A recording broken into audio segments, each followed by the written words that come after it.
My name is Maguy Godart. I come from Belgium, and I'm a teacher of English and German. I am living in the south of Belgium, where, it's quite near Luxembourg, where people speak German, and yes, I'm married. I have 4 children. So it was quite. So I got interested in the Shoah quite by accident, because one day there was a paper in a teacher's book, and there was a possibility to go to Israel and to learn about the Shoah. And since I'm very interested in history, for me it was an opportunity to study something else, and something which I like. Then I started reading text with my pupils about what I had learned at Vashem. And then last year, in September, I applied for a seminar in Albania in English. So I was really happy because it was in English, and it was an international. Well, it was 3 days about the passing on of the memory, and recognizing during those 3 days that Albania was the country where all their Jews had been saved. And there I met teachers from other countries, and I liked it very much. It was really interesting, and I keep so since last year I have been keeping in touch with teachers from, more from Croatia, and one from Hungary, who is here, and also from a couple of Jews who are there. And we are regularly in contact. And when Nico and Susie find an interesting article in English, they send it to me, and I've used it during the course of the year. And so after the seminar, I decided to make some project. First, I wanted there was first a failure, because I wanted to make a project in Belgium, but since I was using the languages French, English, and German, and they said it was more a linguistic project, so it didn't interest them. So I said to myself that I was going to make a project with my pupils anyway, and I worked in 3 classes. So in the 6th form, in technical class, 6th form, and then in the grammar class, 6th form, and in a German class. The first 2 classes were in English, and the 3rd class was in German.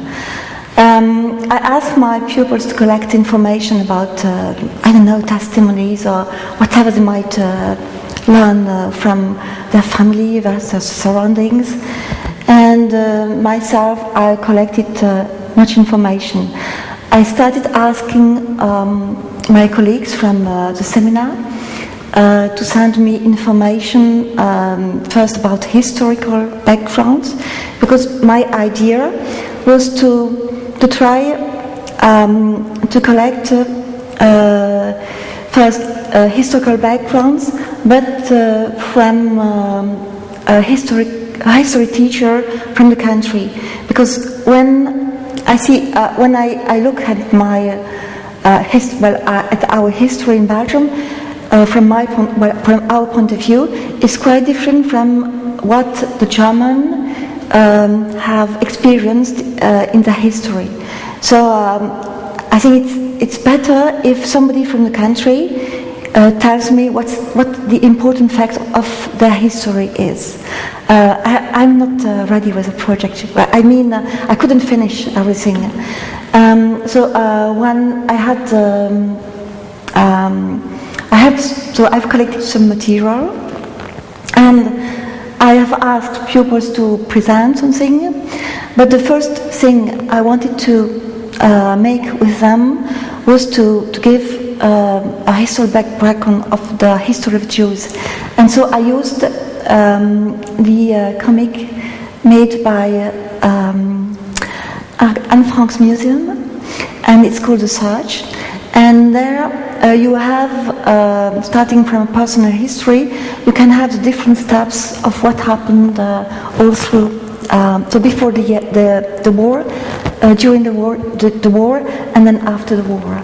And it was really interesting. And then I asked my pupils to, I gave them pictures, which I had sorted out, and asked them to write a text around the pictures and to try to tell as much as possible after reading the comic. And then they had to present testimonies, but it's rather difficult to ask them to find something. So I had, for instance, one testimony about, it's a story of a grandmother. She lived in Bastogne, where there was the Battle of the Bulks, Bataille de Bastogne in French, and the Americans occupied Bastogne. And there it's a very difficult story because, she cried when she explained the story, because her grandmother had been raped by an American black soldier. Well, it's the story they gave me. Then there was some episodes about resistance fighters. I don't remember now right away because there was a list. Well, some stories, but not so many stories. And then for the final oral, they had to present a work, which they had to. Well, they have got a file. I've brought some files to show you, and they had to present it orally, and then we discussed together. That's one part of the work, yes. Then I also collected material from contacts. In life you have, things happened and you don't know why. I met a veteran from the Second World War, and he wanted me to translate letters in German. He was part of the Belgian soldiers who accompanied the American soldiers to pass the last bridge, which was still on the Rhine, because Hitler had ordered all the bridges to be blown up and to stop the advance of the Americans. And there is one bridge which hadn't been blown up, and this bridge. It's a bridge at Remagen. And Remagen, so it's one town on the Rhine. And then, thanks to Monsieur Gautier, I got in contact with Hans-Peter Kurt, who has built a peace chapel at Remagen, because after the battle, when the Americans had crossed the bridge, all the German soldiers had been arrested, were prisoners, and kept somewhere on the field, and many of them were in very bad conditions, so many of them died because they were ill. And if you look at the crosses, then you look at the names and the age, and most of them are 19, 20, very young soldiers. So that's the German part of it. And he made a speech which he gave me. So I've got a transcription of the speech which I can use and which I can give to you. And there is also a film. They made such a kind of film which you can find on YouTube about the Peace Chapel. So they really want to make peace with people and to meet. And when the veteran came to me, it was to make a celebration. I think it was I don't know how many years after the crossing of the bridge. I don't remember how many years after. Then there was a big ceremony with Americans, Belgians, and German soldiers. I saw films with my pupils. So it's a bit confused maybe for you, because I worked with different classes, with 3 classes, and only one class had to present a file because it's a you say a section générale, not a technical student. They didn't have to present work; it was more difficult for them, and they had something else to do in the section. And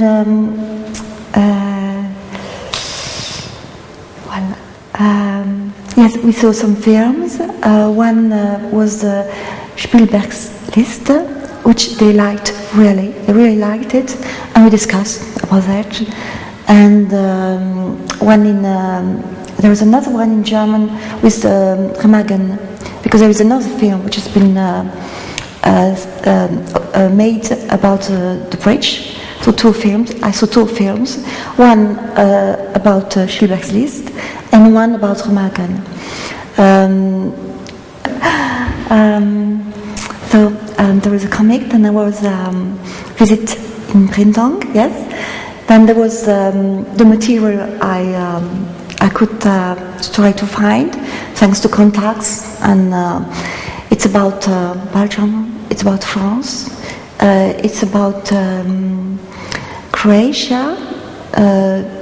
In Croatia, I have a contact of a girl whose great uncle was a righteous among the nations.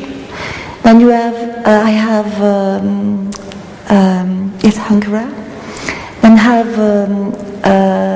I've collected some historical material from Estonia. Yes, in the north, yes, that's it.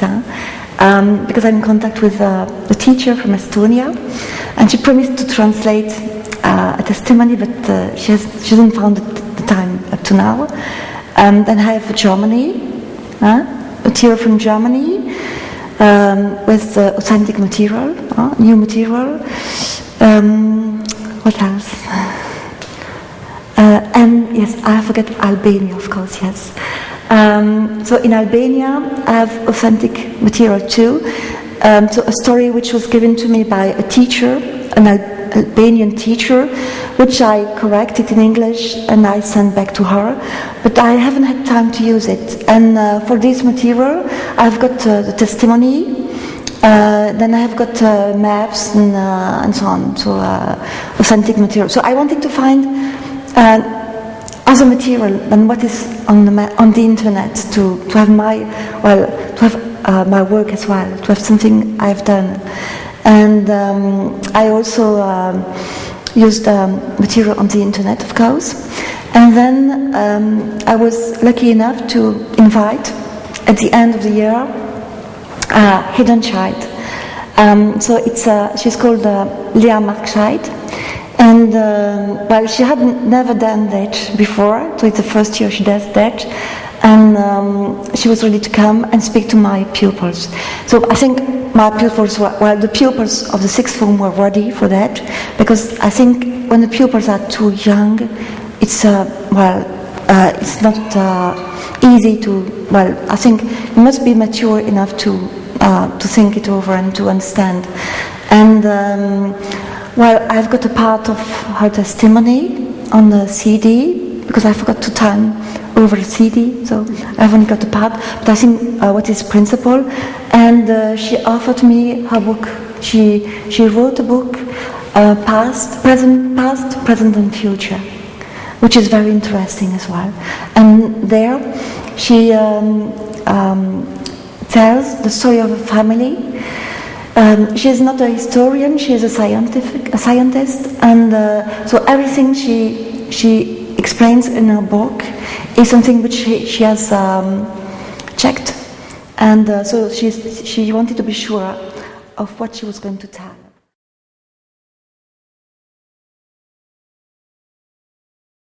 So teaching about the Holocaust is important because you learn that what happened is not necessary to be repeated, and you have the possibility to change it as an individual.